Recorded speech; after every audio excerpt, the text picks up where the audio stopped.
This podcast is for SEO professionals, and each week, with the help of our wonderful guests, we discuss the important stuff that actually affects our careers and progression, but sadly often doesn't get talked about. You know, the invaluable soft and interpersonal skills that are often taken for granted, such as the skills we need for listening, time management, communication, and more. We also talk about the big issues that affect us and our careers, such as burnout, imposter syndrome, self-belief, saying no, plus other big issues and obstacles. With this podcast, we want to share knowledge on topics that unlock our listeners' true potential and enhance not only their careers, but all parts of their lives. So, are you ready to prioritize your own personal growth and career development? Then let's crack on with this week's episode. Hello, and a very, very warm welcome actually, because it's very toasty in the UK at the moment, to the SEO Mindset Podcast with myself, Sarah McDowell, and the ever so fabulous Zen Queen, that is Tasmin Suleiman, with episodes going out every single Thursday. This week, I am joined by Sangeeta Pillai, an activist, podcaster, writer, and speaker. Sangeeta is the creator of the South Asian feminist platform Soul Sutras, has won many awards for their Masala Podcast, and gets quite a lot of press coverage. And whilst that is very impressive, what is the most important to Sangeeta is the hundreds of messages they get from people who tell Sangeeta their work has changed their life. This is such a great conversation as we talk about how to navigate difficult situations. Now, whilst you can't avoid these, you can be better equipped to deal with them. Sangeeta shares her real life experience and also gives practical strategies that you can start to implement. If you enjoy what me and Tasmin are doing with the podcast, you can support us. We are set up on Buy Me a Coffee. A link in the show notes will allow you to give us a virtual coffee, so you'll be able to physically pay a one-off donation. And word of mouth is the best way to spread a podcast. So please do spread the SEO Mindset Podcast with your friends, family, loved ones, hey, even your pets. Before I play this episode, just a warning that this week comes with a trigger warning. We talk about alcoholism plus mental and physical abuse, which does involve a child. So listener discretion is advised. Are you ready to get into this week's episode? Then let's crack on.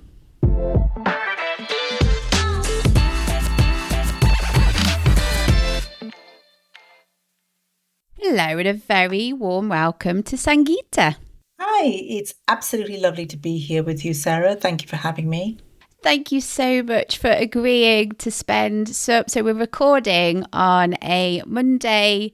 It's not early morning, sort of like mid-morning. So appreciate you spending time with me. How's your morning been so far? Frazzled, Sarah, is the first word I would use to describe it. There's just, you know, when you wake up sometimes and you've got like a million things and you've forgotten half the stuff you were supposed to do. I've had one of those mornings.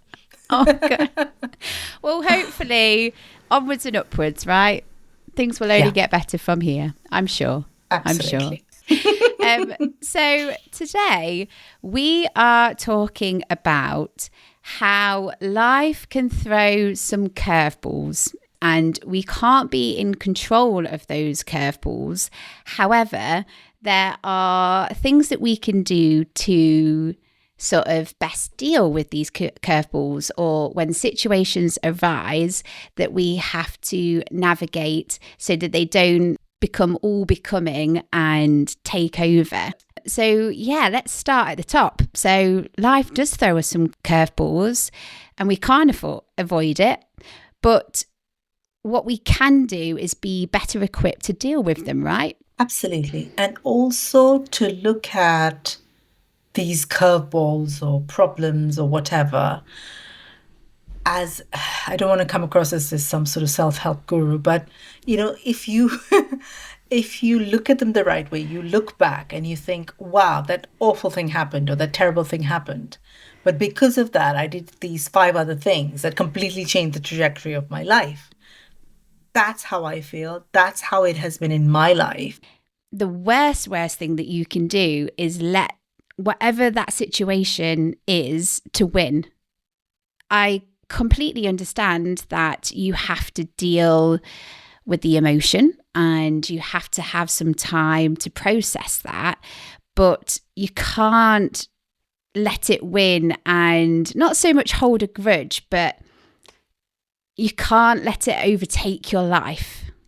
I have a slightly different point of view on this. I feel like maybe it's an Eastern versus Western kind of way to look at it as well. So I'm intrigued. Happens. Yeah, stuff happens. And in the West, we're taught that here's the thing, it's happened. Now, how are you going to get on top of it? And how are you going to defeat it? And how are you going to kind of emerge victorious? And I feel like my own thinking, and maybe this is an Eastern way, is to sort of really sit with it and not have a kind of try and sort of say, how am I going to beat this? I don't think that's the kind of language that I use. The language that I would use is to say, okay, here's this difficult thing in my life. What is it showing me? What can I do with it? How can I sit in this uncomfortable place rather than try and escape it or run away from it or numb it, which is what most of the kind of the world we live in, and maybe not just the Western world, but the world we live in says, okay, here's a discomfort or a difficult thing. What can I do to not feel that thing? What can I do? And they tell you to sort of, I don't know, I say medicate yourself, but medication looks like getting drunk or going shopping or whatever your numbing coping strategy might be. And we are taught to use those. But actually, what I think it does is it prevents us from really sitting with it, acknowledging it, accepting it, allowing it to sit in our bodies and our minds. When we do that, what happens is we understand what it's trying to show us. And when we move away from it, we've actually, I don't want to say learned the lesson, but accepted it, found out what it's trying to show us, and then we can move on. Whereas strategy number one, which is like, right, I'm feeling like this, I'm going to go use my favorite numbing strategy, which could be all good things like exercise it to health, drink it to health, to shop it to whatever, or to escape from it in some way. When we do one of those things, we never really learn what it's actually trying to teach us, really. So, and it keeps coming up again and again and again, that thing that you're trying to run from, really. So if I'm understanding correctly, it's about getting, I don't know whether this is going to sound cheesy and corny, but I can imagine this on a t-shirt, right? But get uncomfortable with the uncomfortable.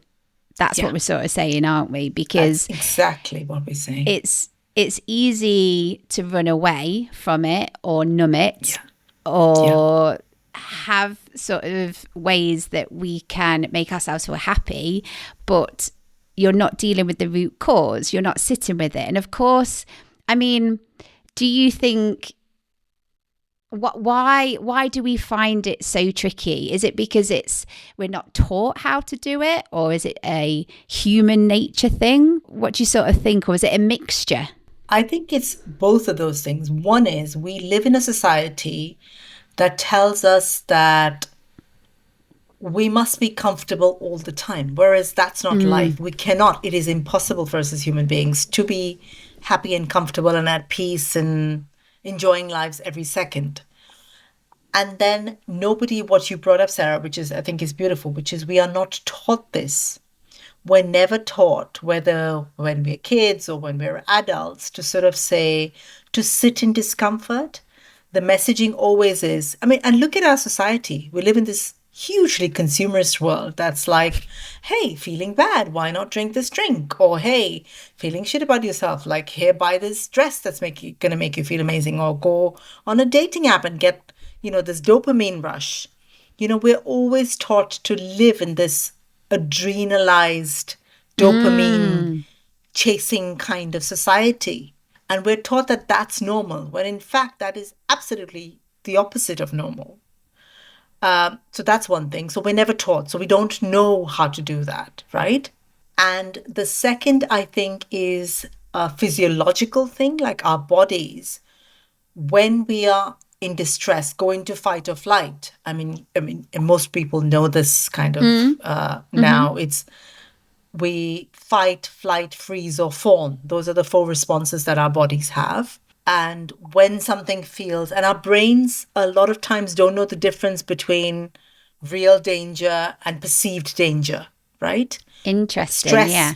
Stress is seen as danger.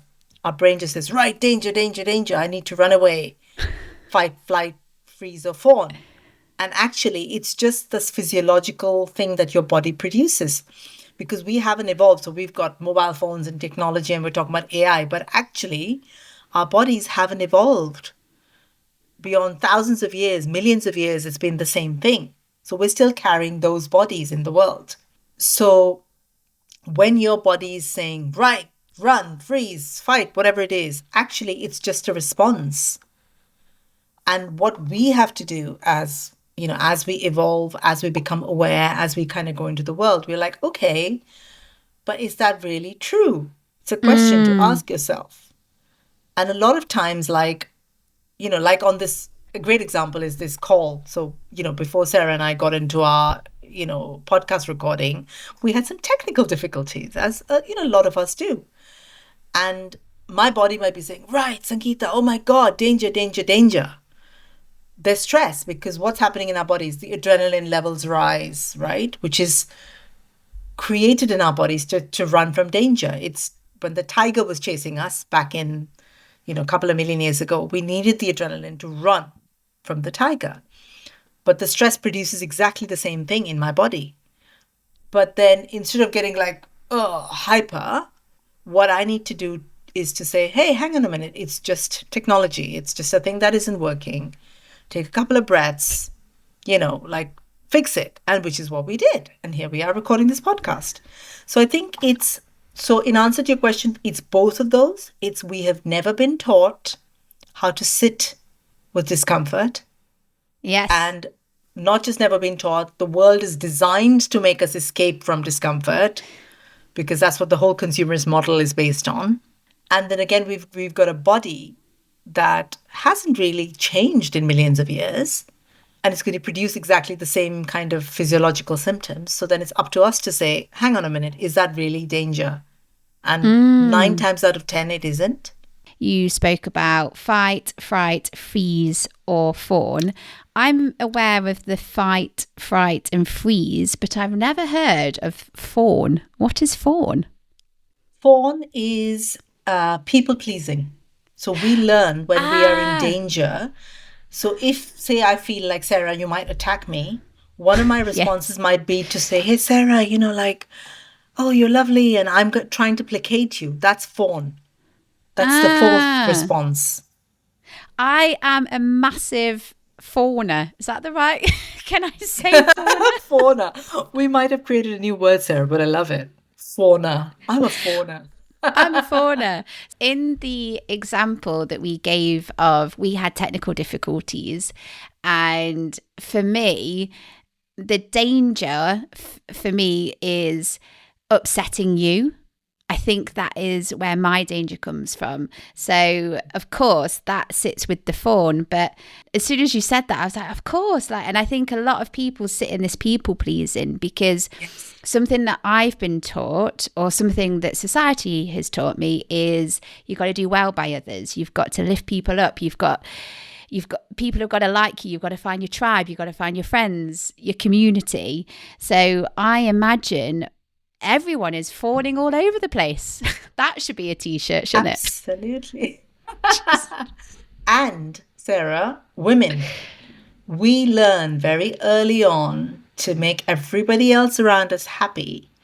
And I bet you we have more of a fawn response than men do. I don't know the stats or anything behind it, but because we are programmed by society to always ensure that other people are happy with us. It's kind of built in, like we've seen our mothers do it, our grandmothers did it. And so that comes very naturally to us to say, oh, I need to make sure that Sarah's happy, or Sarah needs to make sure that Sangeeta's happy, or, whatever.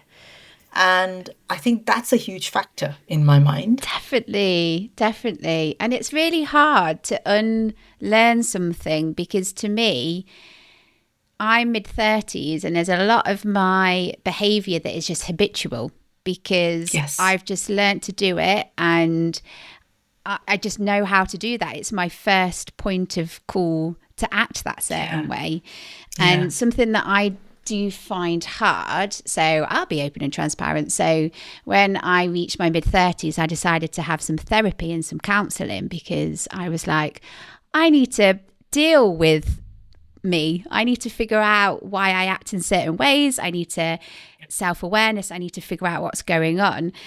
And it's so what I find easy, and we will take a short break in a minute. And when we come back, we'll be talking about practical strategies. But what I find really hard is I'm getting more aware of my behaviors, but it's hard to stop doing them. That's the tricky bit, isn't it? That is really tricky.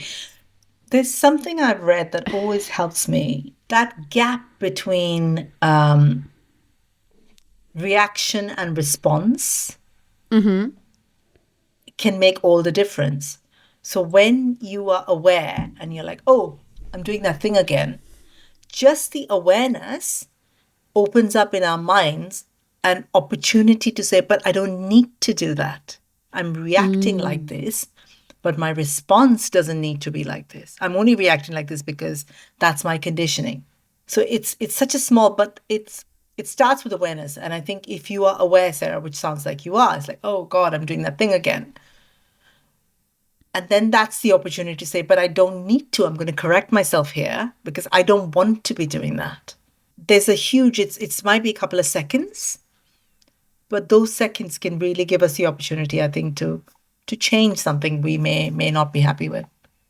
And also, and last point, and then I will take us to our first break, but another thing that really resonated with me was your point about chasing dopamine, because, in the society that we live, dopamine is so easy to reach for.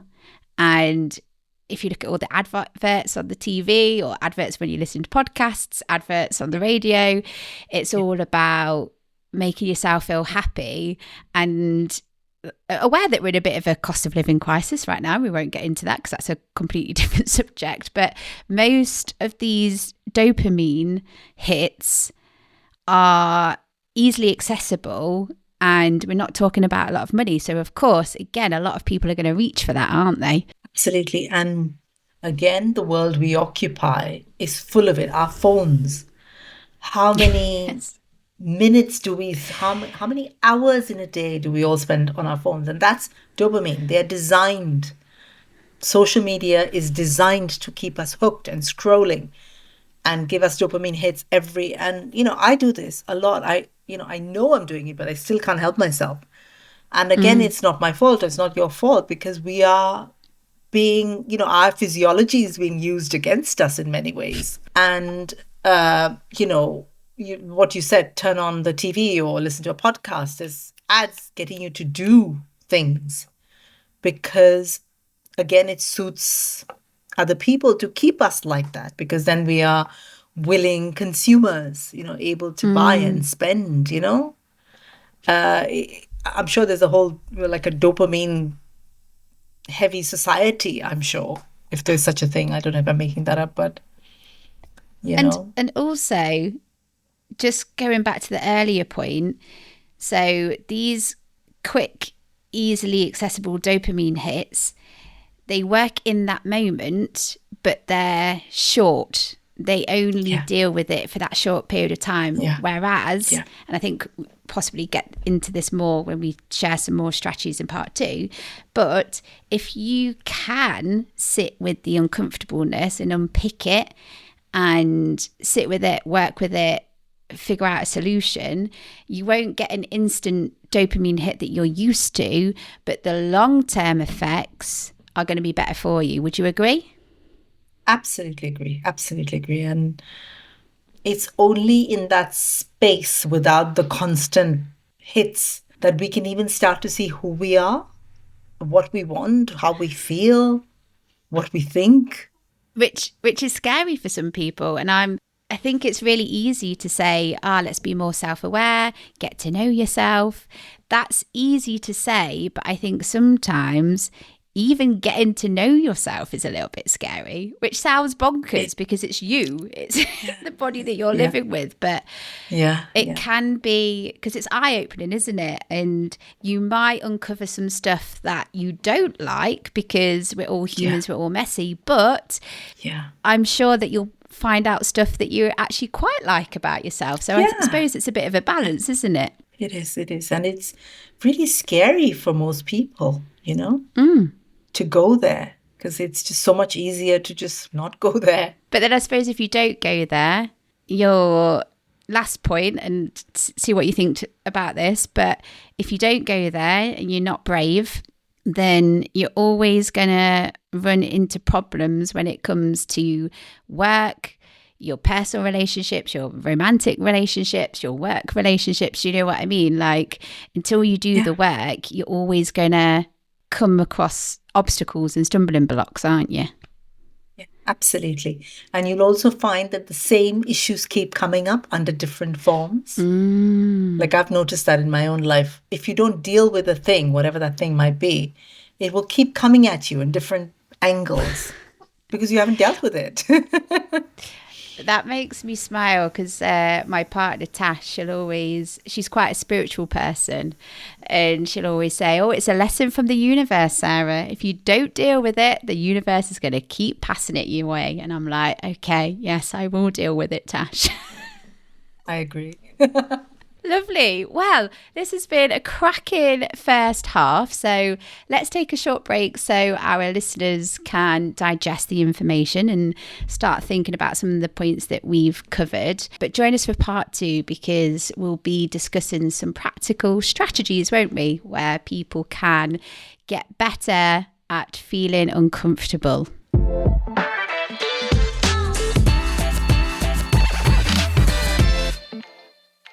Sarah here, just quickly popping on to let you know about how you can support the podcast, how you can support me and Tasmin. So first things first, we are set up on Buy Me a Coffee, which means you can give us a one-off donation. Thank you to everyone who has done that already.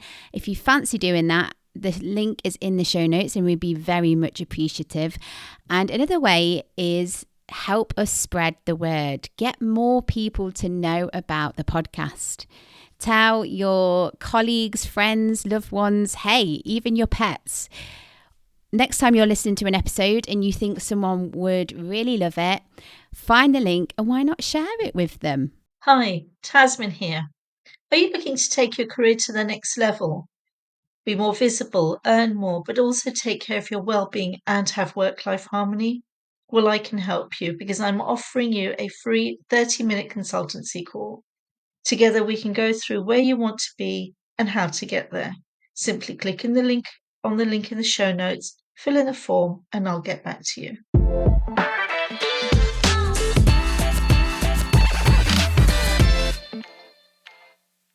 Introducing Clear Narrative Media, a purpose-led media marketing agency that transforms how founders, creatives, and organizations share their stories online. Dedicated to assisting you with all your marketing, content, and strategy needs. Their services include photography, consultancy, and social media management. Clear Narrative Media is here to transport your visions to life. They are on a mission to help you to create awareness, build visibility, and enhance your business and professional growth overall. For more information, head over to their website at cnmedia.com or follow the link in the show notes.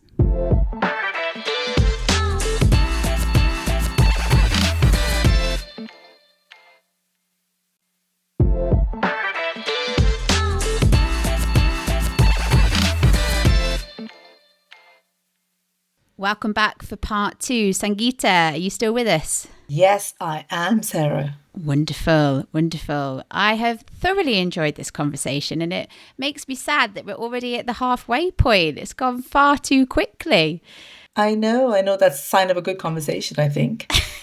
It is. Definitely, definitely.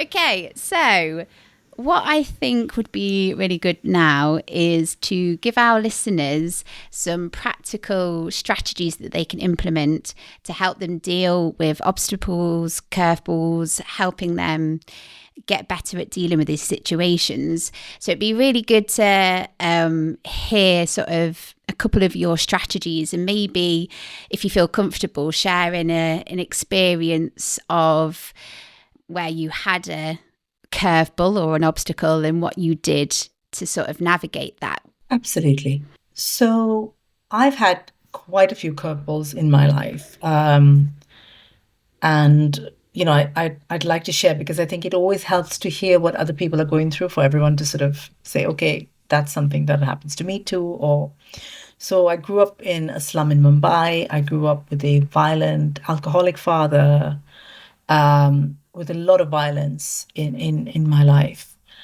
And I didn't deal with it. And I kind of just got on with it like we're told to get on with it, like got my jobs and, worked in India, then moved to Singapore, then worked in the UK and things like that. And I kind of had this life where I was going out with my friends and partying and, whatever. And one day it kind of all came to the surface I had like huge panic attacks and anxiety and depression and things like that.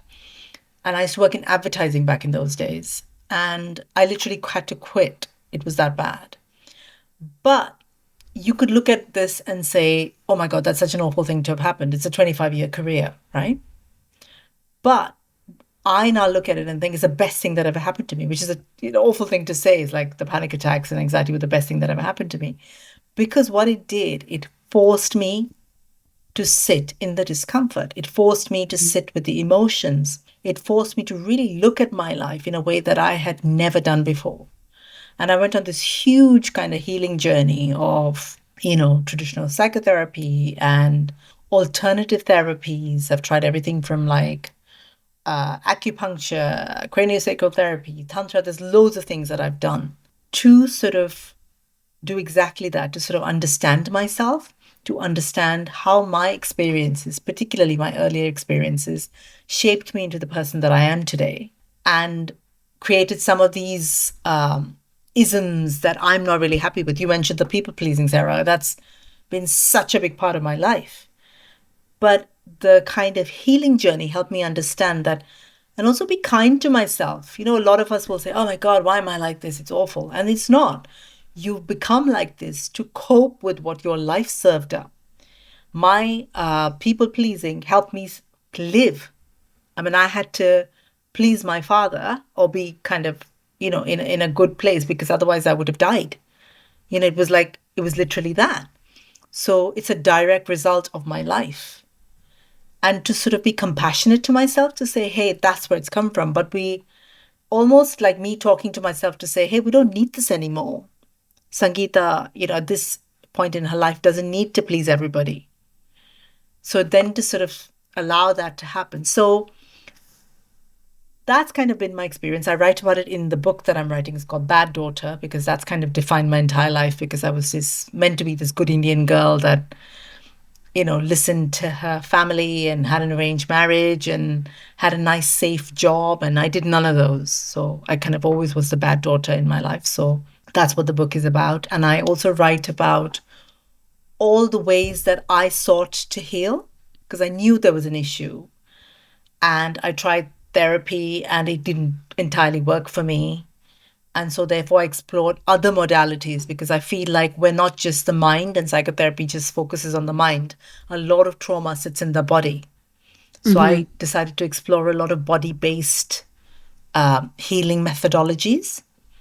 And I write about all of it in the book because I want other people to read it and benefit from it. I kind of did the research so other people can kind of understand and see what might work for them. Because we're given this one example of healing, like I talk about this in the book, you're really messed up and you wake up drunk and then one day you decide to fix yourself and you go to the psychotherapist's office and hey, presto, you are fixed. And it never is like that. We're taught that that's how it works, but that's not how it works. For a lot of people, for me particularly, that's not how it worked. So I had to look at other modalities, which I did. And, it's transformed me, transformed my life, transformed my work, my relationships, everything. So that's kind of what I wanted to talk to you about. But in terms of like, if you're not ready, and a lot of people might not be listening to this, might be like, I've got shit to do. I don't really have the time to either go to a therapist or look at acupuncture or look at alternative stuff like Tantra that I did. So what I would urge you to do is to start small, to start with things like meditation. Take 10 minutes, and it doesn't need to be anything crazy. Turn off your devices, sit and just close your eyes, focus on your breath. And it can just be as simple as like what I say, a 2-4 breath. So count for 2 when you breathe in and count for 4 when you breathe out. And what you're doing with something as simple as that, when you increase the exhalation, you're telling your body that you're safe. And automatically the kind of crazy, erratic thoughts will calm down, because that's how our bodies are built. And that's meditation. It doesn't need to be, you don't need to kind of go to Lululemon and buy like expensive leggings to do meditation, right? You could just sit there, close your eyes, put on music or not put on music or whatever it is, right? And just focus. Give yourself 10 minutes every single day. It can be the beginning of the day, it can be the end of the day, where there is no other distraction, and see what comes up. So that's a really simple, practical way you can start to sort of look at what's going on inside. Another really practical kind of tool is something like keeping a journal. They call it journaling, but literally all it is like take a notebook, keep it next to your bed. First thing when you wake up, like scribble notes, or last thing before you go to sleep, scribble what's coming up for you. And let it be like a free-flowing thing. It doesn't need to be no one else is going to read that thing but you. So as long as you can understand what you've written, that's all it matters. And then if you go back, like I've kept a lot of journals, particularly when I'm going through tough times, I write things down. And now when I go back and look at the journal from like 4 years ago, I'm like, man, that was happening. God, that was so nuts. And I can see how much I've evolved since then. And that's all that journaling does. So these are 2 simple, practical, easy to do things in your own life that you can start to implement like tomorrow. It's so simple. I have scribbled so much stuff down here, so much stuff. And I just want to start by saying thank you for trusting me and our listeners and being so open and transparent about your experience. And yeah, I'm sorry doesn't even cut it to hear that you had that experience, but thank you for sharing that. And it's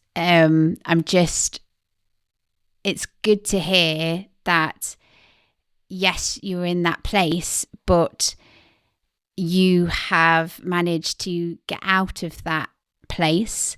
And of course that would have been a journey, and you've picked out some great tips that our listeners can have a go with as well. But yeah, there's 2 things when you first shared your story about being kind to yourself. I think that is easier said than done, because we are our worst critics, aren't we? And someone gave me some great advice once. If you wouldn't say it to a friend or loved one, don't say it to yourself. So that's a great thing to start with. And how you sort of said that your people pleasing helped you in your situation. And I think the things that we could beat ourselves up about and being like, oh, that's my people pleasing ways, that's this way, that's that way. Don't beat yourself too much up, because that was a coping mechanism or a survival mechanism. Like, you learned to do that because you needed to. And actually, there's skills in it. Yes, you need to be aware of that behavior because you want to keep it in check, but remind yourself that that is a skill that you've had to learn to help you in a situation. Absolutely. And so in my particular instance, obviously it was life or death, and I learned. But even if Yeah. it's nothing that dramatic, always remind ourselves that what we have become is a direct consequence of the lives we've had, the people we've had in those lives, We don't just pick up these ways of being, they form. They form from our childhood, they form from our parents, they form from like experiences around us, and we develop these as a coping strategy.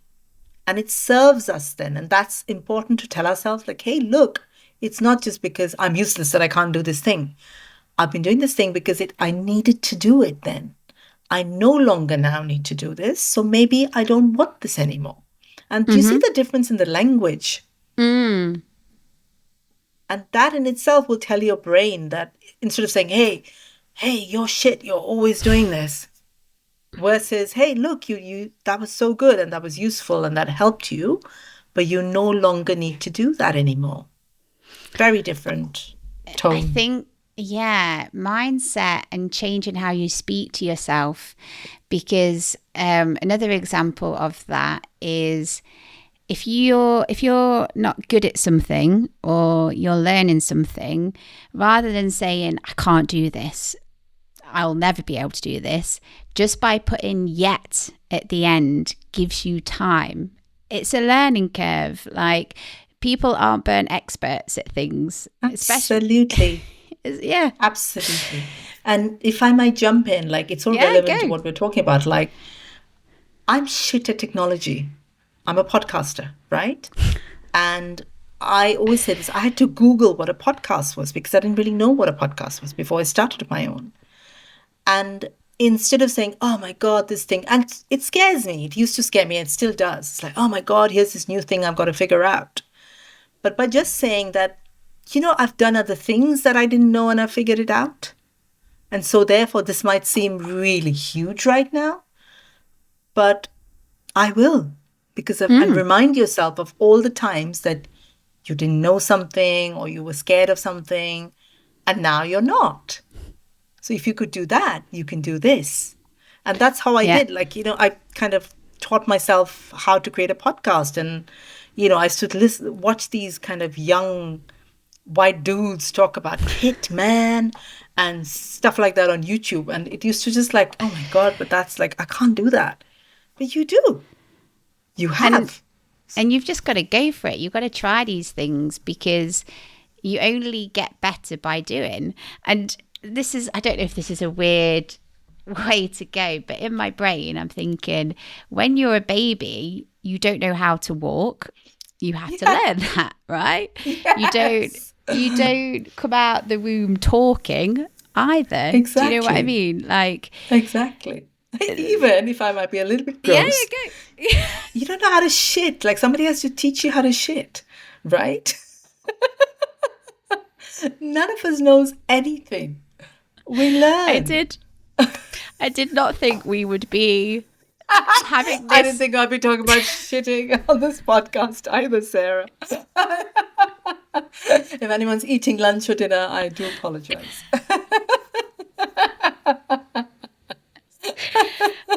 Right, I'm going to rein us in a little bit. I'll rein us back in. From the sublime to the ridiculous, yes. It's all relevant. It's all relevant.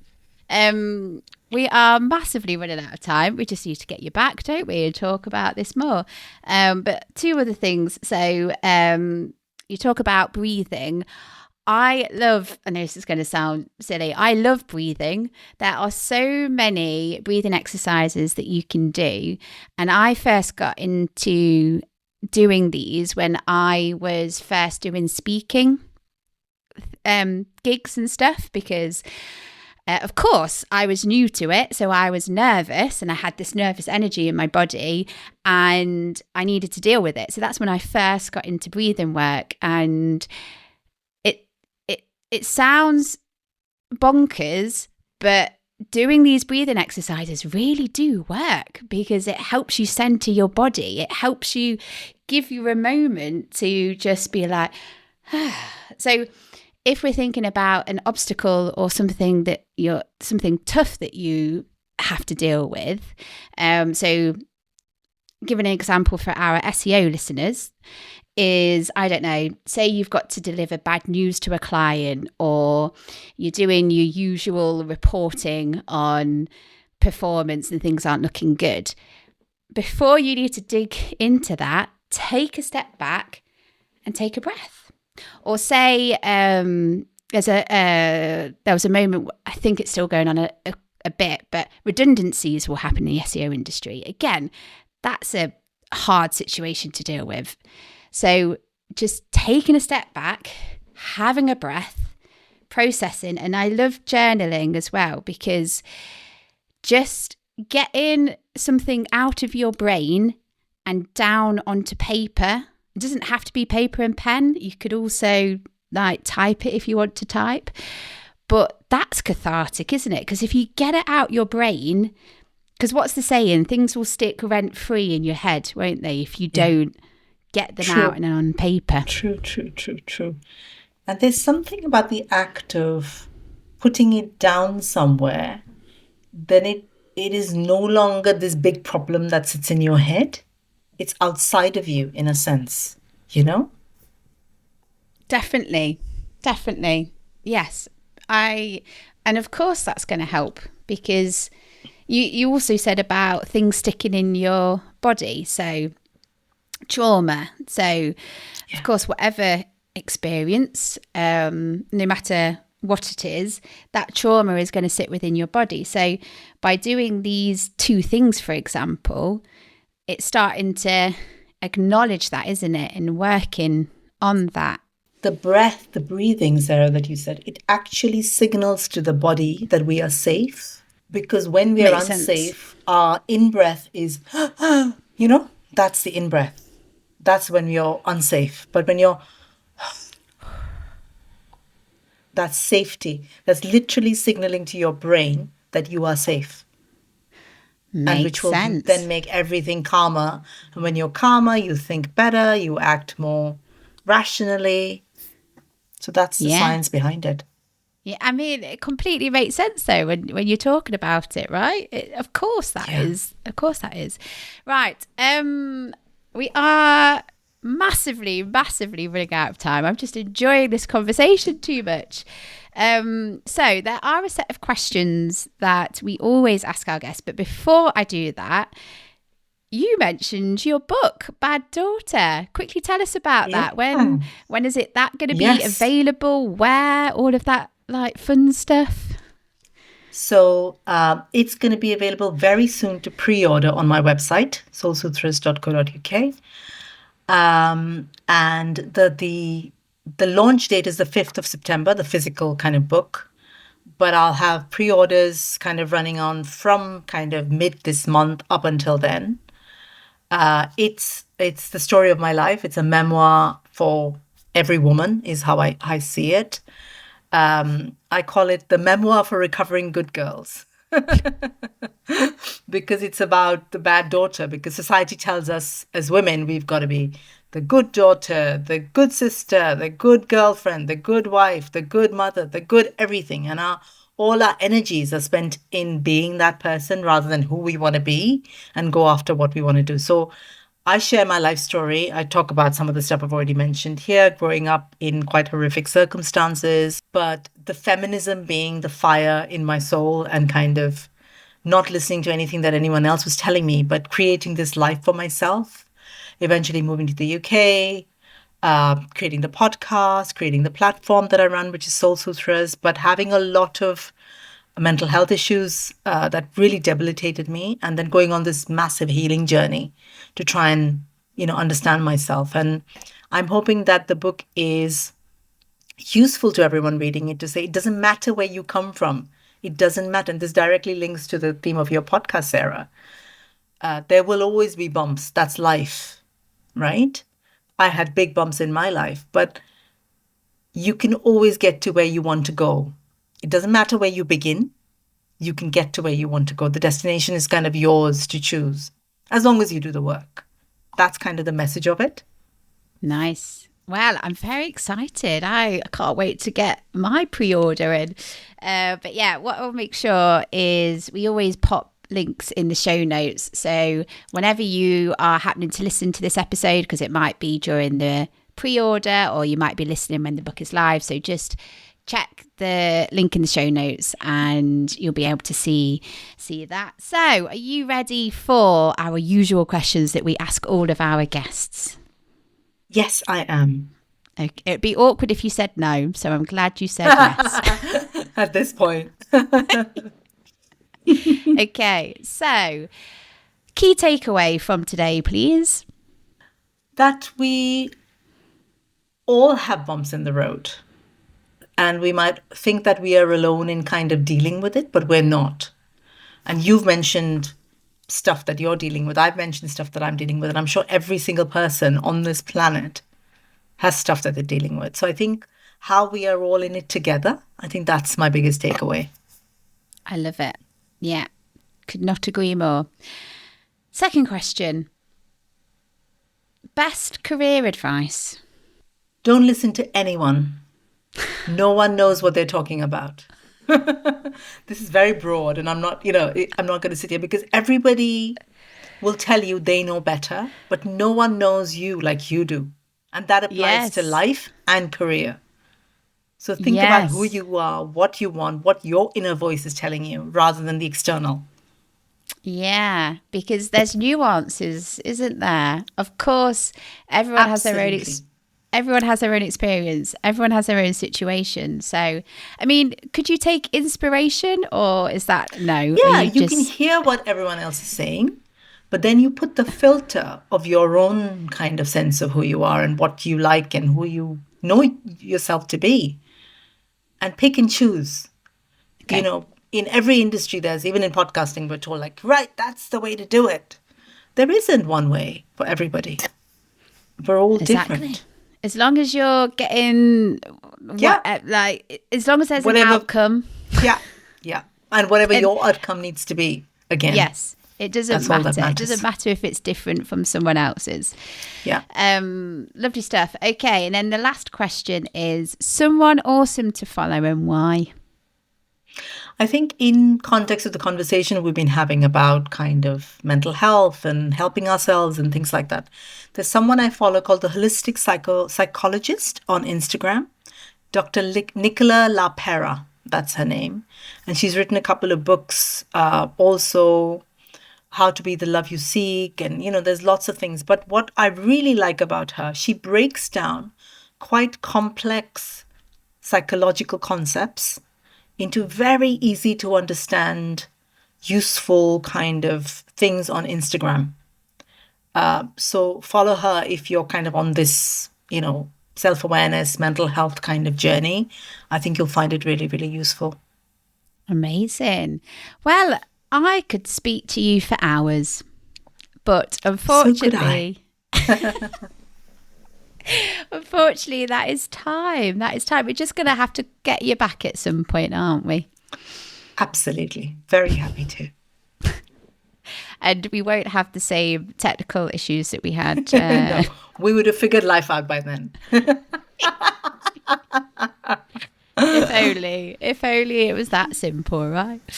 Lovely stuff. Right. Well, thank you very much to Sangeeta for spending time with me and sharing her experience and knowledge on this subject. Thank you to our listeners for tuning in and listening each week. The only thing left to say is if you do enjoy what me and Tasmin are doing with the podcast and you want to support us, we are set up on Buy Me a Coffee, so you can give us a virtual coffee. You can give us a one-off donation, link in the show notes if you fancy doing that.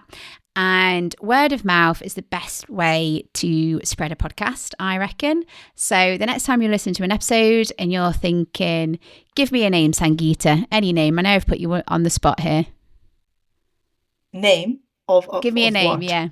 Just a name, a person's name. Clara. Okay. And you think, Clara, this would be a banging episode for you. Find Clara in your contacts, find the link to the episode and share it with them. That was a very outside the box way of doing that call to action. So I hope you enjoyed that. But yes.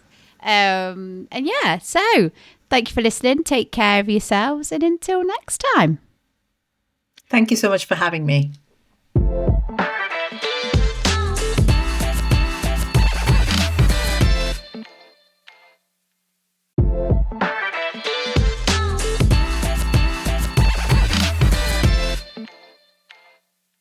Looking to create awareness, build visibility and enhance growth for your business, organisation or yourself?